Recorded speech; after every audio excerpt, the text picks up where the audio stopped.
Assalomu alaykum qadrdonlar. Hamma salom bilan boshlayman. Kuniga 5 marta bo'lsa 5 marta ham. Chunki salom berishga sog'lik tilayman degan. Bundan charchamang. Bu salomingiz sizga 100 barobar qaytib kelaveradi. Aziz og'aynilar, do'stlar, ukalar, men ko'pincha videolarimni bir xil vaqtda ukalarga ham deb qo'yaman. Chunki yoshlar telefon qilib, aka gapiring, qo'ying degan gaplar bo'lyapti-da. Hozirgi videomiz ham shunday ketyapti. Shu mazmundaki, shu yo'nalishdagi. Mana masalan, biznes haqida gapiramizmi? Xullas, hayotda o'z o'rnini to'g'ri topish haqida gapiramizmi? Shu bitta bir katta qoidalardan bittasi bor-da. Faqat shu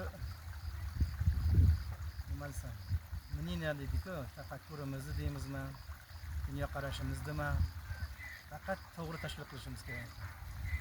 Faqat dobro deydi-ku, yaxshilikka bag'ishlasak, hammasi yaxshi bo'lib ketaveradi.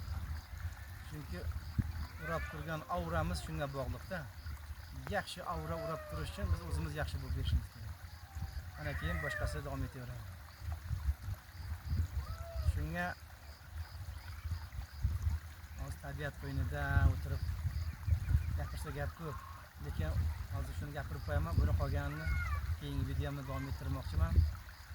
Shu auramizni qanday mahkam asrash, qanday kuchaytirish bir-biriga bog'liqda. Shu aurangiz zo'r kuchaysa, hamma narsa ishlaringiz yaxshi ketaveradi. Biznesingiz ham kuchayib ketaveradi. Oiladagi ishlaringiz ham, ishxonadagi ishlaringiz ham hammasi zo'r ketaverar ekanda. Bunga 100% sinovdan o'tgan gapni aytyapman. Tabiatdan bir bahra olaylik.